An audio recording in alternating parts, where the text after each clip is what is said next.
Hello everyone, myself Dr. Harshankar Singh. In this video, I will discuss the convection current, dielectrics and conductors. Here is the outline. First, I will be giving the details of convection current, then dielectrics and conductors. In the previous video, I have discussed about the potential. Before examining how electric field behaves in a conductor or dielectric, it is appropriate to consider electric current. Electric current is generally caused by the motion of electric charge. So let's start. The current through a given area is the electric charge passing through the area per unit time. That is, I is equal to dq by dt, where current I is defined in amperes and charge is in coulombs and time is in second. Now we introduce the concept of current density J. If the current del I flows through a planar surface, that is del S, then the current density will be given by J is equal to del I by del S. And we can also write del I is equal to J del S, assuming that current density is perpendicular to the surface. If current density is not normal to the surface, then del I is equal to vector J dot vector del S. Thus, total current flowing through the surface S can be written as I is equal to surface integral Z dot ds.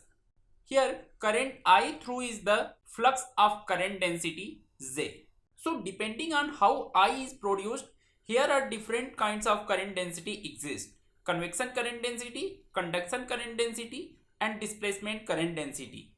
Convection current density does not involve conductors and as a consequence does not satisfy Ohm's law. It occurs when current flows through an insulating medium such as liquid, rarefied gas or vacuum. For example, a beam of electrons in a vacuum tube is a convection current. Look at this figure. Consider a filament. If there is a flow of charge of density rho v at a velocity u, and that will be equal to uy ay. That means charge is flowing in the direction of y. The current through the filament can be written as del I is equal to del q by del t. And charge density rho v is passing through differential surface del S. So we can write del I is equal to rho v del S del y by del t. The current density at a given point is the current through a unit normal area at that point. So basically, del y by del t is defined as a velocity in the y direction. So del I can be written as rho v del S uy. And after reshuffling, we will get del I by del S is equal to rho v uy. And this is basically y directed current density. So del I by del S is nothing but it is basically current density J. And this will be equal to rho v u. And this is also called as convection current density. Whereas conduction current requires conductor. A conductor is characterized by a large number of free electrons that provide conduction current due to an applied electric field. Now let's start dielectric and conductors. To understand the microscopic field of an electric field on a dielectric, consider an atom of the dielectric as consisting a negative charge minus q, which is electron cloud as shown in the figure, and a positive charge as a nucleus.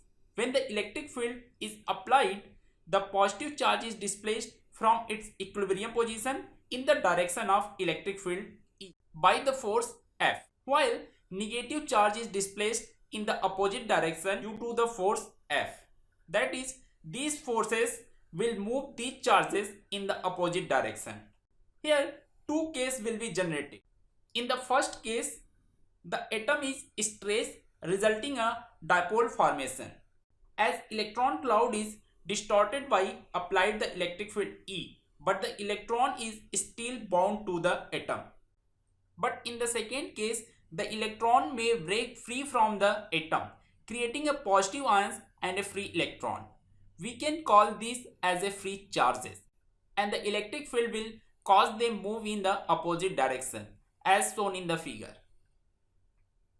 As we know, the current density is defined as moving charge with the time. These examples demonstrated how will be happen when electric field is applied to some material like plastic, copper, oxygen, water and etc. Here is the some important conclusion are given. Materials where the charges remain bound and thus dipole are created, which is called as an insulator, are the dielectric material.